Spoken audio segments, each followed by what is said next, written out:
Радев и Пендаровски заедно во Рим. Слетување за историјата или лет кон иднината?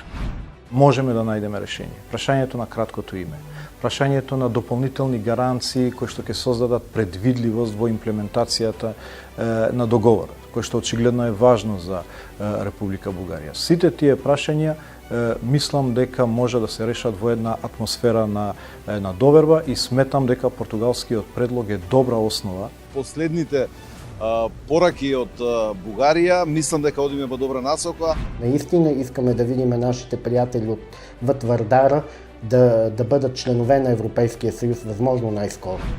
Централното градско подрачје претрпи вистински земјотрес. Земјотрес во смисла на незиниот урбан развој. Не може сите градежници да се предисветуваат во урбана мафија. Да ги прашаме експертите за млеко и месо. Како што сам го проучил млекото, сам го проучил исто како това е антибиотик. Дали после серијата разговори меѓу македонските и бугарските власти ќе се изнајде заеднички јазик, особено околу деликатните историски прашања, кои треба да бидат решени за да се деблокира македонскиот пат кон Европската Унија. Добро, она што деновиве се случува во Рим е дефинитивно дека се менува насоката на релациите Бугарија-Северна Македонија. Оптимизмот дефинитивно владее кај сите, и кај бугарската и кај македонската страна, но сепак сите се предпазливи дека да почекаме да видиме како се тоа ќе заврши на крај со оглед на искуството кое што го имавме после договорот во времето на Борисов, Захариева, кога ја градевме приказната дека готово е се, па потоа испадна дека се вративме чекор назад. Мислам дека сега во целиот контекст по она што се случува тука, по последните пораки од Бугарија, мислам дека одиме во добра насока, ако споредиме особено привремената техничка влада, кои што на почетокот рекоа дека тие нема да имат ингеренции било што да решаваат, па сега имаме една сосема друга реторика, особено кај Радев, кој што оптимистички најавува дека можеме да најдеме заедничко решение. Тој предмалку изјави дека всушност му реплицираше на председателот Пендаровски, кој што рече дека е умерен оптимист, дека повеќе е реалист и дека можно е да се најде решение, особено по португалскиот предлог, дефинитивно. Радев реплицираше дека никој подобро од нас не ја знае историјата и дека не ни е потребно посредници да ги решаваат, затоа што ние најдобро можеме да го кажеме се до тоа. Иако можеби е добра насока дека треба да бидат вклучени експерти кои што веќе имале вакви проблеми низ Европа. Она што е оптимизам, кој што го посочи председателот Пендаровски, дека дефинитивно нема никаков проблем со тоа, со европски мониторинг, кој што поглавјата ќе ги следи и ќе се обидат да поттурнат, ако може така да се каже, во се она што би значило застанување, подзастанување и да останеме во тој позитивен контекст до она што е почеток на преговорите за Македонија. Сите треба да направат некаков исчекор. Еве ние овде во Рим заедно со бугарската телеграфска агенција МИА и БТА подпишаа договор што значи соработка во тој контекст. Конкретно ќе се обидеме да ги елиминираме фейк информациите, која што е провокација на денешницата дефинитивно, заради тоа што во ова море од информации, дезинформации, пропаганда, манипулации, мислам дека добро ќе им дојде на сите да можат да ја проверат информацијата изворно и мислам дека тука ќе помогне многу до доближувањето на реалноста и на вистинитоста на информациите, она што се случува во Бугарија и она што се случува во Македонија. София никога не е поставила като въпрос македонската идентичност, нация и език. Напротив, на всички официални нива, президент, премиер, външен министър, винаги ние сме признавали македонската идентичност и език.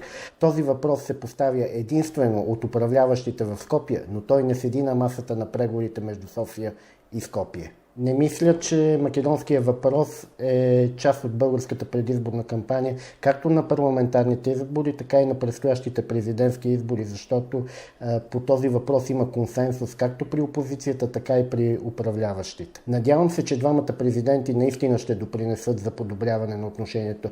Една от целите на тая визита е именно те да седнат, да разговарят в една приятелска, неформална обстановка и по този начин да съдействат за намиране на решение на този спор, за който ние в София много желаеме да се реши възможно най-бързо, защото ние наистина искаме да видим нашите приятели отвъд Вардара да бъдат членове на Европейския съюз възможно най-скоро. Общата история е основен момент в договора за приятелство и добросъседство, което подписаха двете страни през 2017 година. И всяко поставяне на този въпрос на масата на преговорите означава, че РСМ няма да започне на практика преговори за присъединяване. Близко бъдеще. Рим и Ватикан како пресвртница во македонско-бугарските односи. Се чини дека Радев и Пендаровски ги омекнаа помалку позициите, но дали постојат шанси и можности да дојде до значителен исчекор во релациите меѓу двете соседни земји. Го прашувам мојот соговорник, шефот на дипломатијата Буер Османи. Господин Османи, задоволни сте од средбите кои ги имавте во италијанската престолнина? Ова патување во Ватикан беше едно важно парче од тој мозаик на враќање на довербата помеѓу нашите две држави, кој што очигледно беше изгубена во последните година и пол, ако можам да кажам. И на тој начин ќе можеме да разговараме отворено и да се обидеме да ги надминеме разликите. Не велам дека тоа беше клучниот состанок на кој се решија или ќе се решат сите разлики, меѓутоа беше едно важно парче од враќањето на довербата. Гледате значителен исчекор во релациите меѓу двете соседни земји или далеку сме се уште од можен договор меѓу Скопје и Софија? Гледам повеќе нормалност во комуникацијата помеѓу нашите две страни, гледам повеќе разбирање дека овој процес мора да се затвори што побрзо. И тоа не само помеѓу во нашите две држави, туку помеѓу земјите членки. Некако алармот е подигнат насекаде дека одложувањето ја поминува веќе стига до критичната точка на прекршување. Не само во нашите односи, не само внатре во внатрешните процеси, туку во регионалната динамика. И очигледно ќе мора да се направи исчекор, а јас го гледам јуни како пошироката можност или поширокиот прозорец во наредните 2 години, плашајќи се дека наредните прозорци ќе бидат уште повеќе комплицирани и од внатрешните динамики во земјите членки, па и во нашите две земји. Ако во изминатиот период на неколку наврати еуфорично најавувавте старт на преговори со Европската Унија, овој пат се чини дека малку сте предпазливи. Реално постојат шанси до крајот на португалското председавање со Европската Унија, со Советот на Европската Унија, да се одржи првата меѓувладина конференција Македонија, Северна Македонија и Европска Унија, со што би започнале преговорите? Знаете, кога ќе се изгорите на млеко, после дуате и на јогурт, како вели народот.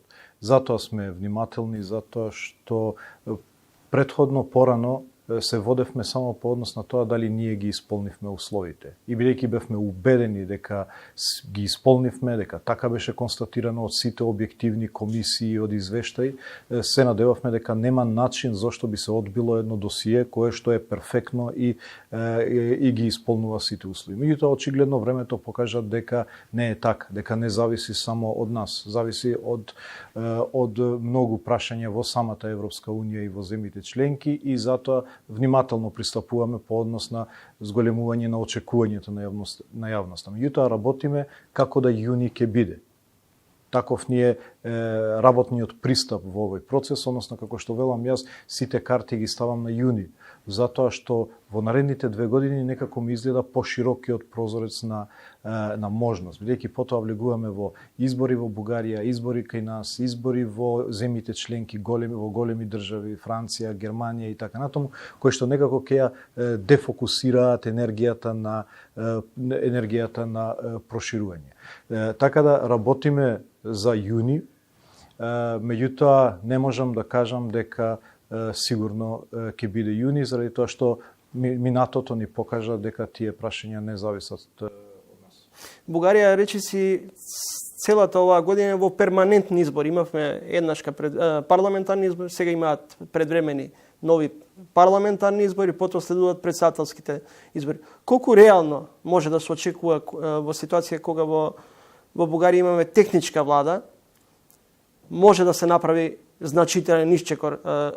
Бугарскиот претседател вели не ни требаат посредници, преку директен диалог да стигнеме до решение. Не ни требаат, но ни се потребни гаранции од македонска страна. Да. Тоа е голем прашалник.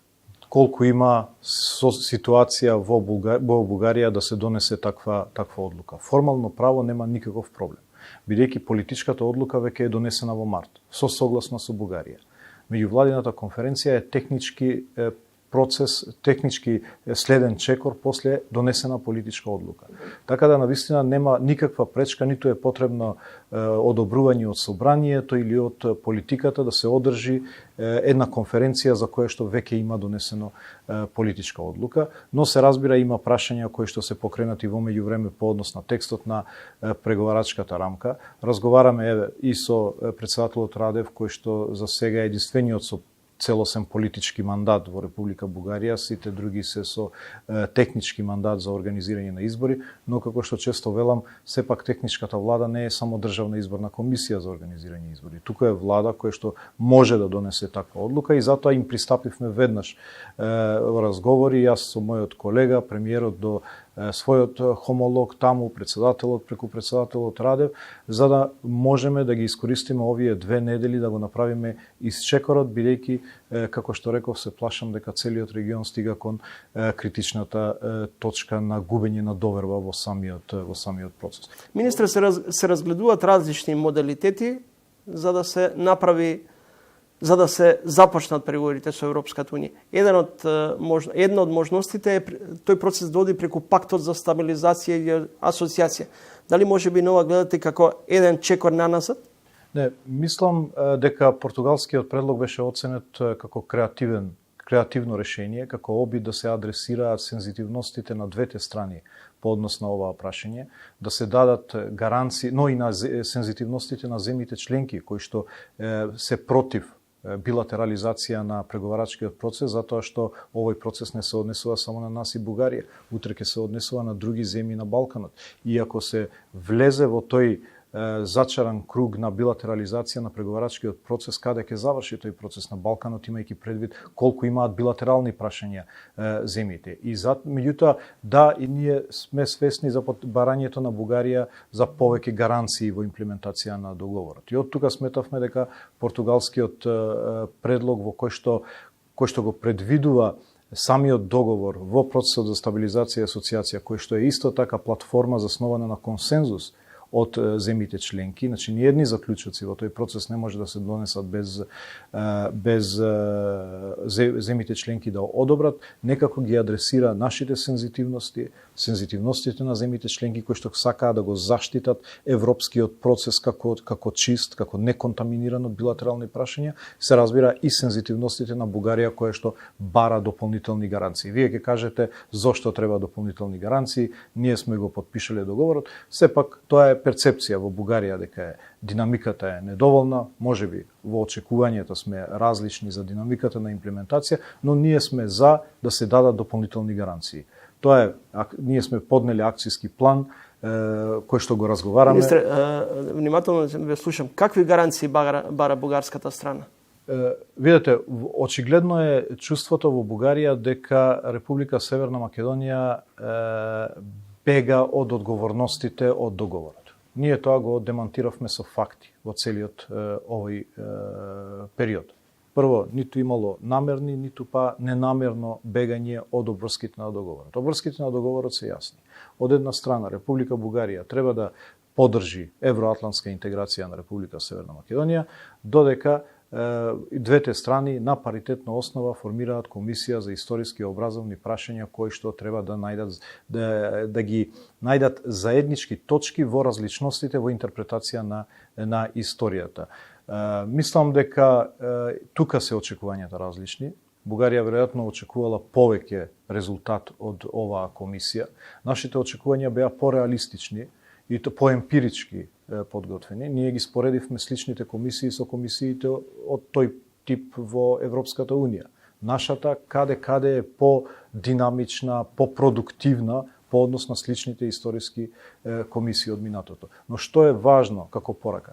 Дека се создаде солидна основа да може да се продолжи понатаму. Веројатно никој не очекува дека сите прашања ќе се заеднички ќе се интерпретираат, односно ќе се надминат разликите во интерпретирање за една година, за еден месец. Тоа е подолг процес и треба да се остави на историчарите, се разбира со охрабрување тоа да го направат. Во однос на секторската соработката во култура, во образованието, здравство, инфраструктура.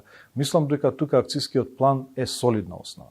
Ние предложивме, бидејќи ние сме домакини на овогодинешната меѓувладин состанок, кој што произлегува од договорот, и ние предложивме и акцијски план.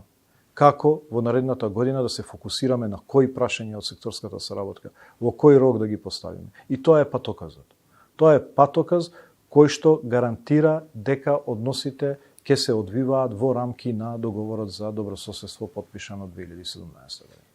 Португалија ја продолжува политиката на претходното германско председавање, но прашањето ми е кои се македонските црвени линии од кои нема отстапување? Видете, не разговараме за идентитетските прашања. Нашиот став е дека нема да дозволиме ниту јас како министер за надворешни работи, ниту владата со било кои ставови во кои што Европската Унија ќе ги спори идентитетските карактеристики па и на македонскиот народ, на граѓаните во Република Северна Македонија. Република Бугарија има право да си го задржи својот став по однос на тие атрибути, по однос на тие карактеристики, и ние не можеме да се мешаме каков став ќе има Бугарија, ниту претендираме дека можеме да им се мешаме, меѓутоа не сметаме дека е тоа прашање кое што Европската Унија треба да го има како став, и во тој дел велам дека тие се наши позиции по однос на идентитетските прашања. Другите прашања се решливи.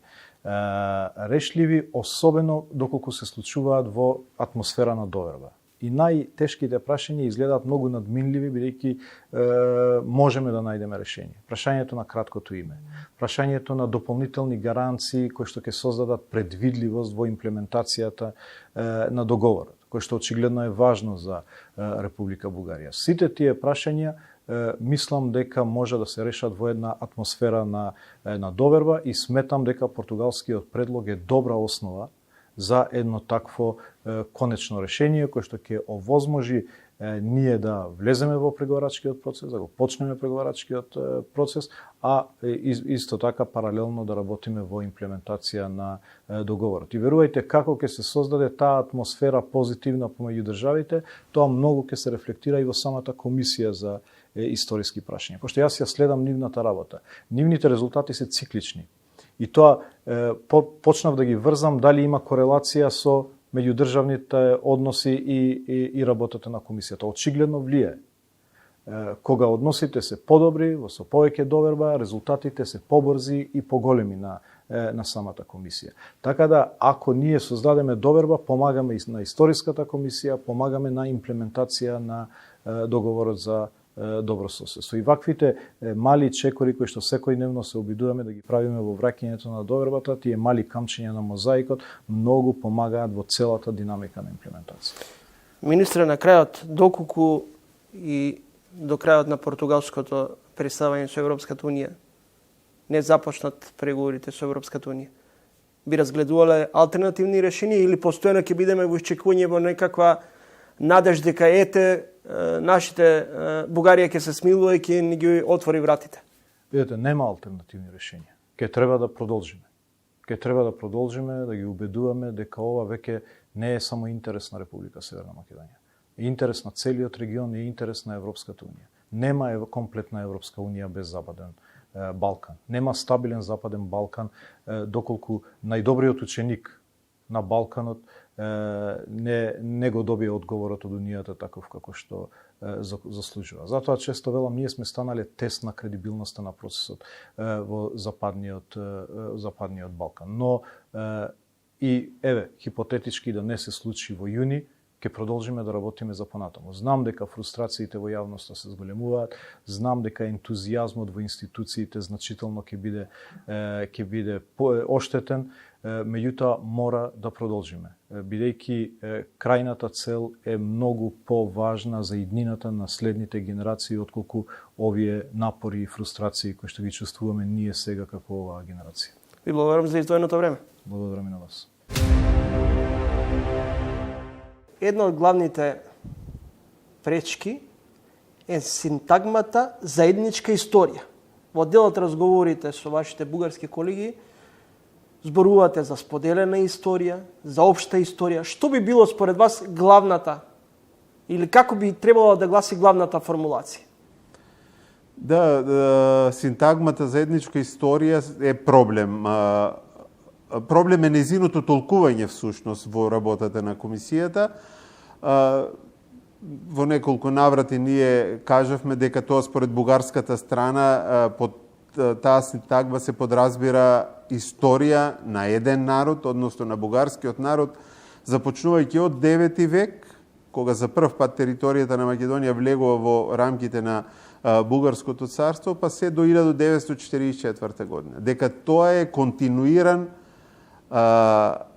историски развој само на еден народ, односно на бугарскиот народ. Синтагмата за етничка историја е концепт кој е прифатен во современата историографија со цел да се објаснат одредени процеси, појави, контакти меѓу различни заедници, меѓу нации и народи. Меѓутоа не и да се гледа еднострано на тој концепт во кој само ќе се фаворизира мислењето на еден историски наратив. Македонското прашање единствено може да се затвори доколку го снема македонизмот. Значи, нема македонци, има граѓани на Северна Македонија, Република Северна Македонија и јазикот е официјален на граѓаните на Република Северна Македонија. Другиот аспект, уште само да го кажам ова, другиот аспект е, тоа всушност и самите историчари од македонскиот дел од комисијата го истакна, дека последните неколку состаноци на инсистирање на нивните бугарски колеги се подпишувале сите записници со историчари од Република Северна Македонија, а не со македонски историчари. Тоа е суштината веќе на проблемот. И кога, да кажеме, условно со леснотија се постигна договор за средновековието, што според мене апсолутно не е научно издржано, бидејќи мора да се следи целата генеза на присвојување на Самуил или средновековните личности. На крај крајшта Кирил и Методи се словенски просветители, така. Не можеме да им даваме ние бугарски карактер само затоа што еве по некој политички притисок сега сме условени. Ниту пак дејноста на Климент можеме да врзуваме со бугарската иницијатива. Тоа е посведочено во изворите, меѓутоа Климент има многу посериозна и подлабока димензија од она што било иницијација. Па на краиштата во изворите стои дека последните години од својот живот тој независно владеал, независно делувал во областа на Охрид и територијата на Македонија. Неговото дело, нели, сите го знаеме дека има многу поголеми импликации од тоа да сега се присвоја само од една држава. Се надзира ли крај на здравствената криза? Какви ќе бидат последиците врз македонското стопанство? Дали градежништвото може да биде двигател на економскиот раст? На овие и други прашања, мој соговорник е Драгана Чифлиганец, извршен директор на Адора Инженеринг и од неодамна избрана и за подпредседател на Стопанската комора на Македонија. Господ Чифлиганец, гледате ли излез од здравствената криза и какви ќе бидат ефектите и какви се ефектите врз македонската економија од пандемијата? После 15 месеци од почетокот на пандемијата, се до денес, не верувам дека може некој да каже кога ќе биде крајот на оваа економска криза, заедно со здравствената криза. Но можам да кажам дека тоа не научи сите, и македонската економија, и светската економија, дека едно правило во бизнисот што важело, тоа е планирање, преку ног веќе не важи. Што значи дека брзо сте подготвени за преструктурирање. Економијата наша е кревка, со оваа пандемија само се да фокусираше проблемот во економијата. Но, за среќа, мислам дека тоа 30 години тренинг во постојана криза не научило како можеме брзо да се адаптираме во вакви некои ситуации. Дали на повидок е сериозен процес на поделба на богати и сиромашни? Во Македонија овој проблем ние го имаме низ години. Значи ова не е само во делот на здравствената во текот на ковид кризата. Ова дискрепанца меѓу сиромашните и богатите е стварана со години. Значи не може тоа преку ног и да исчезне, ни да се направи. За секој процес е потребно време. Но за тоа да биде, треба сите ние заедно да работиме на едукација и за зголемување на продуктивноста и воведување нови идеи во општеството. Значи тоа не зависи само од, да речеме сега, од владата или нешто, но зависи од нас граѓаните. Колку ние сакаме да научиме, да се надградиме, за да не постојат такви големи разлики. Почитани гледачи, следите интервју со Драгана Чифлиганец, подпредседател на Стопанската комора на Македонија и извршен директор на Адора Инжинеринг. Господи Чифлиганец, во 2019 година градежната индустрија учествувала со 5,4% од бруто домашното производство. 100 милиони евра во државниот буџет по основ на даноци. На 90% од компаниите во градежниот сектор минатата година пријавиле откажани или одложени нарачки. Сепак, проценките се дека градежништвото и во релативно голема здравствена криза, социјална и економска, добро се справи. Дали градежништвото може да биде двигател на економскиот раст? Во секоја здрава економија, градежништвото е столбот на економијата, бидејќи заедно со економијата следуваат 30 други останати гранки што живеат заедно со економијата. Фактот што 7,1% од деловните субјекти во Македонија се од градежниот сектор и 6,9% од работната сила се ангажирани во градежништвото, тоа укажува на важноста на градежништвото во една економија. За разлика од останатите компании, градежништвото зависи од многу фактори. Кај нас, градежниците, можам да се вбројам во нив, короната почна многу претходно со воведување на мораториумот. Многу големи компании, како што бе и Адора Инжинеринг, дел од нив, се соочија со проблем со мораториумот. Ако сме биле одвработени од 500, да се доведовме во рок од неколку години да бидеме на 25. Се тоа, градежници со искуство од по 40 години не можеа да поверуваат дека тоа може да се деси, се што зависи од некои поединци во некои одредени општини. Тоа, значи градежништвото мора да биде број 1 приоритет на сите институции, бидејќи не е само градежништвото како градежници, со се градежништвото, како што напоменав, идат и останати 30 други грантки. Господин Чифлиганец, владата најава да донесе одлука недела да биде неработен ден. Тука имате, како бизнес заедница, имате разлики во однос на идејата и намерата на владата и бизнес заедницата. Какви би биле бенефитите или последиците околу евентуалната одлука недела да биде прогласен за неработен ден? Не може закон да се донесе со 50 исклучоци. Во недела, ако имате посебно по пандемијата, кај што продуктивноста е многу намалена, кај што имавме изолации, кај што имавме болести, на почетокот беа многу стрикни, ако еден од фамилијата, цела фамилија е во карантин, значи продуктивноста е намалена. И во овој момент, пост-корона периодот на закренување на економијата, да се воведе недела како неработен ден, е страшно и за работниците, и за работодавците. Чифлиганец, иако јавно никој не сака да говори, сепак и да одговори на прашањето дали во Македонија и особено во Скопје како средиште има урбана мафија. Јавна тајна е дека постои така наречена градежна мафија. Прашањето ми е, постои ли институционална поддршка помеѓу градежниците и политичките елити? И дали понекогаш дуповите се менуваат за потребите на одредени градежни мукници? Урбаната мафија е најинтересна за сите да се коментира. Бидејќи доаѓам од градежниот сектор, најмногу боли кога тоа поимите се мешаат. Значи, не може сите градежници да се поисветуваат во урбана мафија. На нас, градежниците, наеснавот од градежништвото, што постојат 10, 15, 20 години и што ја сакаат државата и што го работат со знаење, со совест, да го напредуваат воведување на нови стандарди во Македонија во градежништвото, и смета урбаниот хаос. На нас не смета, затоа што за некој законот е мајка, за некој е маќа. И тоа боли. Ние, градежниците, сме први за ставање ред во градежништвото и во овој хаос.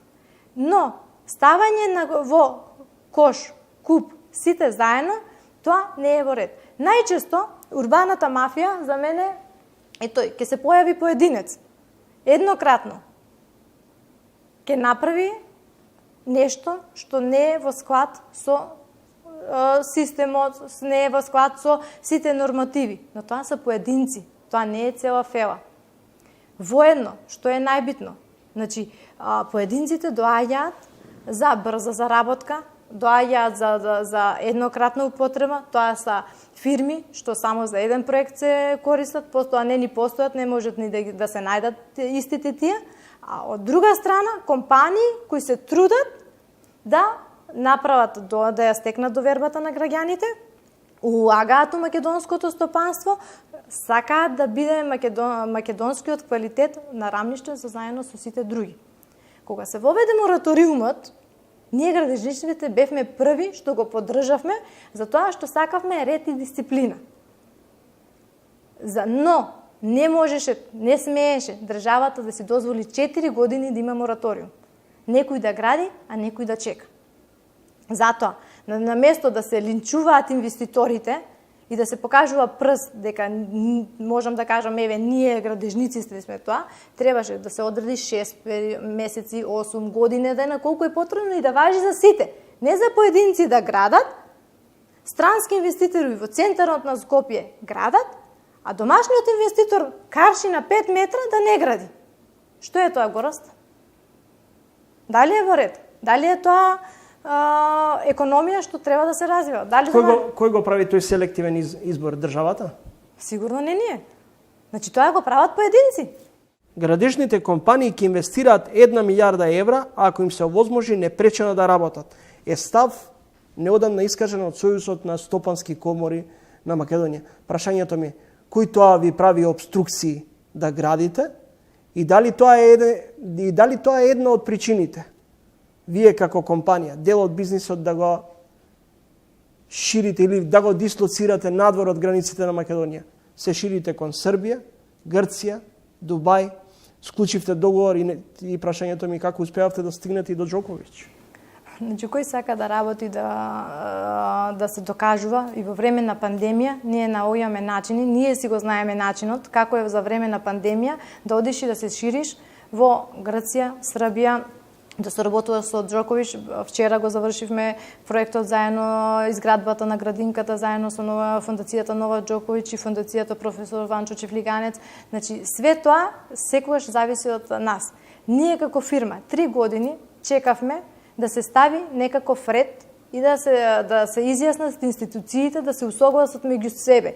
Гупови, дупови, но тоа меѓусебна институционалност, не соработка што се покажа во градежниот сектор во висока градба, тоа на целиот сектор и наштети. Последното одобрение на градба на нас не е на 27 март 2018 година. На компанија со 500 вработени, тоа не може да се го дозволи. Жените во бизнисот, истовремено сте и мајка на близнаци, речиси секојдневно човек може да ве сретне на кеј како джогирате, како ги менаџирате приватните и професионални обврски? Од кога ќе станеш мајка, естествено приоритетите се менуваат, но секогаш инсистирам да има баланс меѓу професионалниот, приватниот дел. Затоа што ако еден човек е успешен во приватниот, ќе биде и во професионалниот, но човек треба да знае дека и двете работи можат заедно. Тоа е многу тешко, посебно со две мали деца, да водиш бизнис во Грција, по 2000 километра да поминуваш во рок од 48 сата, за да се вратиш дома порано и да ги оставиш само на еден ден, е навистина предизвик. Ако имаш квалитетно време со децата и поручек која ти гори, више ти чури, сакаш само да си легнеш и да се одмориш, со децата да поминуваш квалитетно време, а не да поминуваме на телефони и на iPad-и.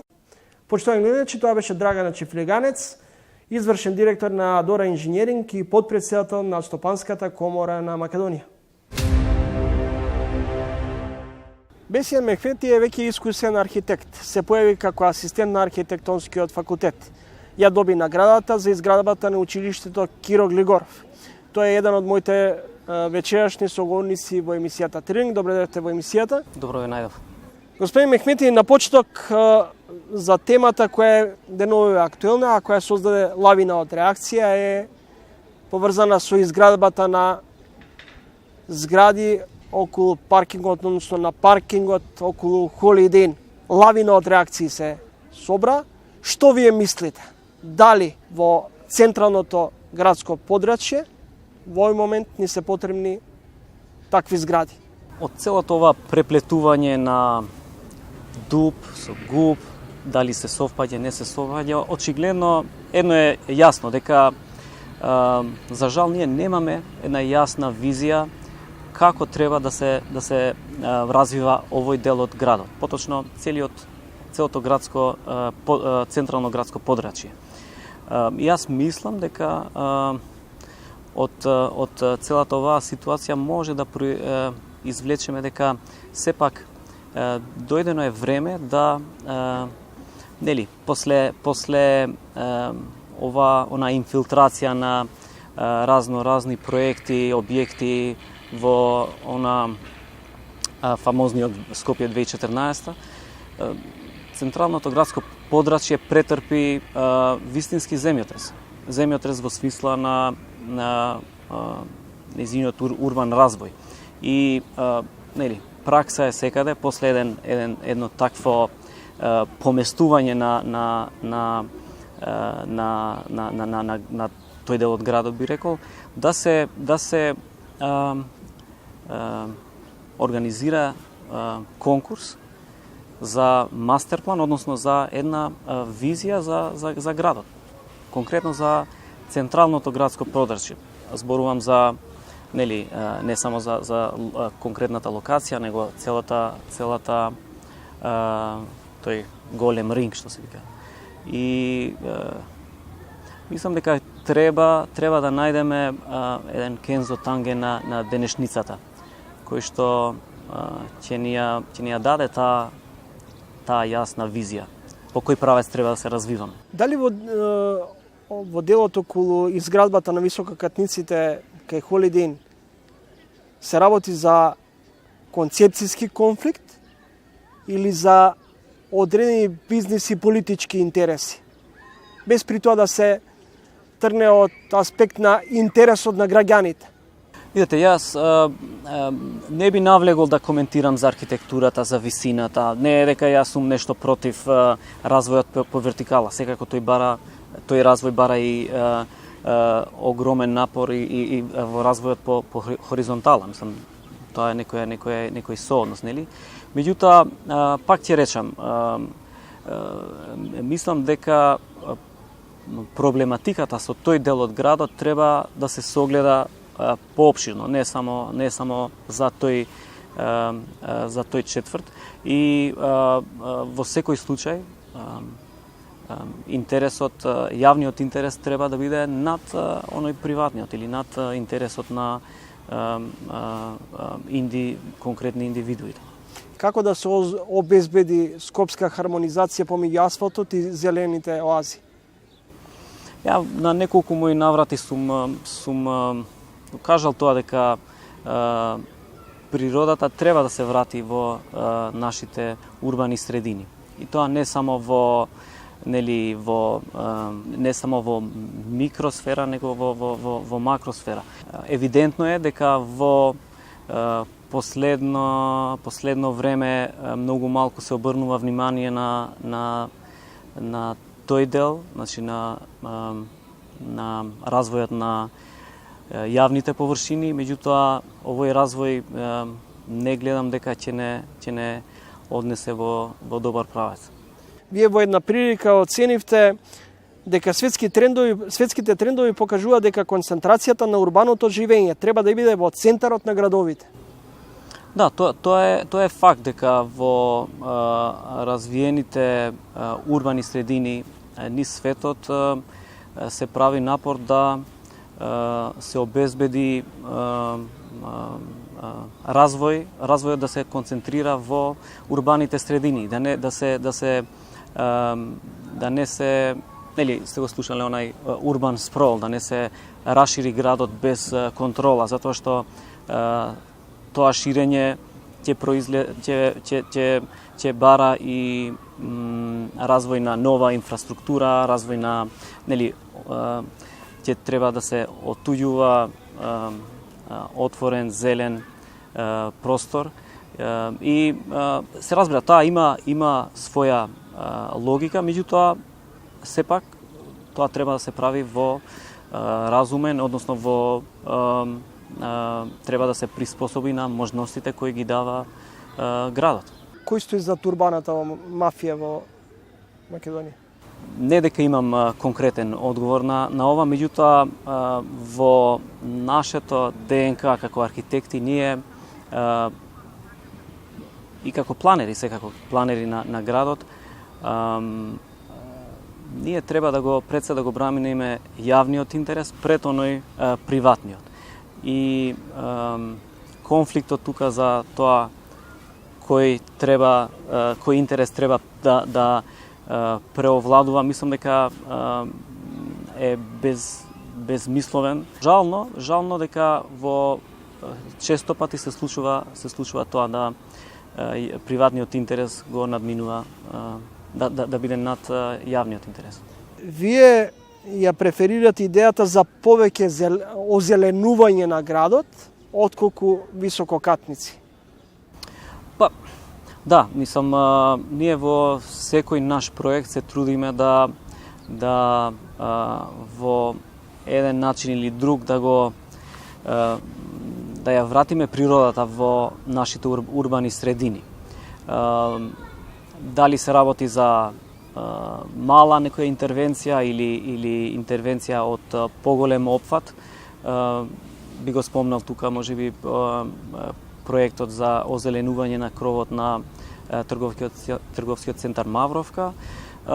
Мислам дека има постои начин на проектот било кој размер да се внесе оваа димензија на хуманизација на урбаните простори. Ви благодарам за издвоеното време. Благодарам и на вас.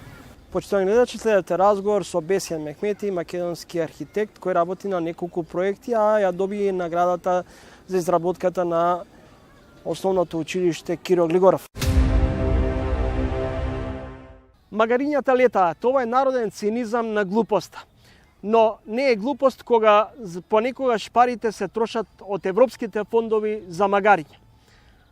Но во продолжение следува сторија на Игор Стојанов, токму околу фармата за магариња и производството на скапоцено млеко.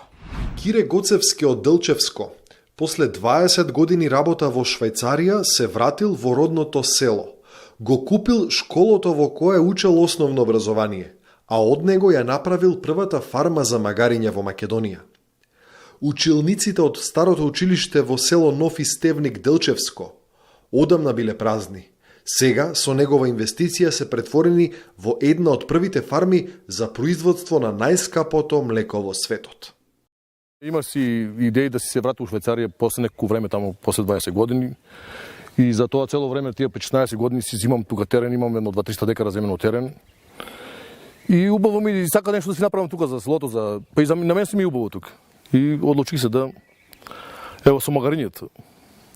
Додех за еден месеци пособрах 45 магариња. Кире во Швајцарија работел секаква работа. Спечелил нешто и тоа храбро го инвестирал во нов истевник.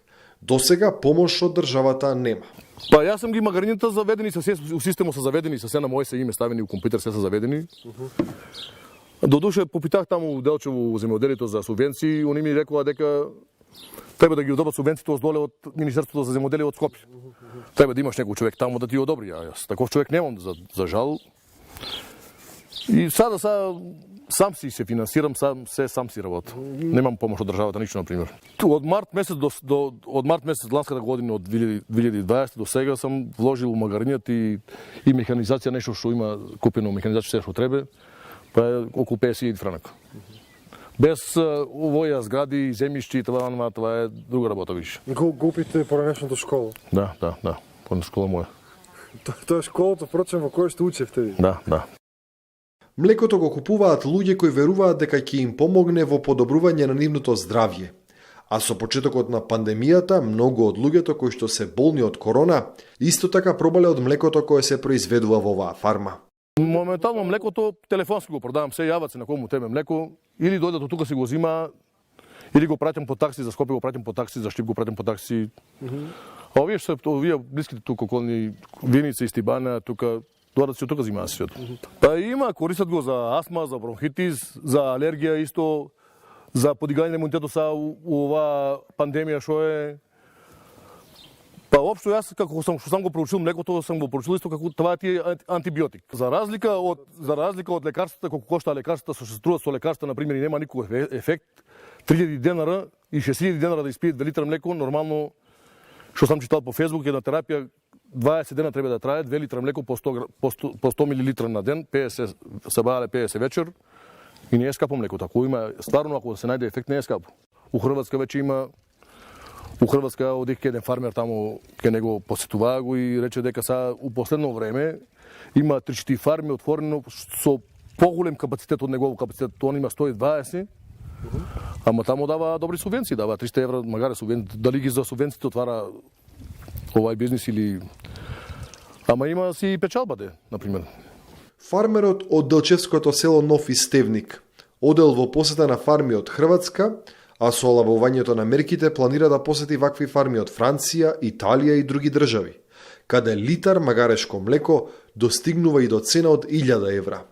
Во Македонија овој бизнис се уште не е многу развиен, но и покрај тоа вакви ретки примери на луѓе се решаваат да инвестираат и да ризикуваат. За мене е тоа Швајцарија тука. Само да кренем работа со млекото и не ми треба Швајцарија. Од Нов Истевник во Делчевско дојдовме помеѓу академската заедница на Универзитетот Гоце Делчев во Штип. Да ги прашаме експертите за млеко и месо. Што мислат? Дали има иднина во оваа индустрија во Македонија? Кај нас превладува мислење кај многу народ дека тоа месо не може да се користи. Напротив, тоа месо може да се користи за исхрана на луѓето, поготово месо од млади магариња, млади пулиња, бидејќи тоа месо е доста квалитетно и е посно.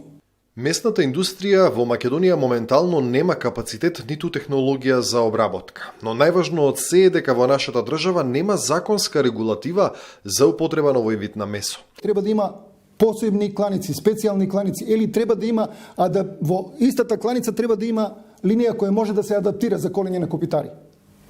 А додека за производи од месо може да се произведува производи од месо со сегашните линии кои ги има во местните индустрии, каде што се произведуваат колбаси, салами и други производи од месо.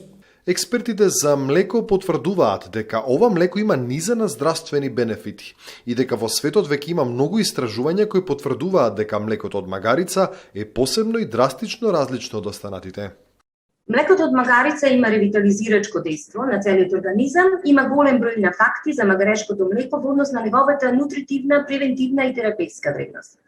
Слично со хуманото млеко и е погодно дури и кај бебињата во првите месеци на животот.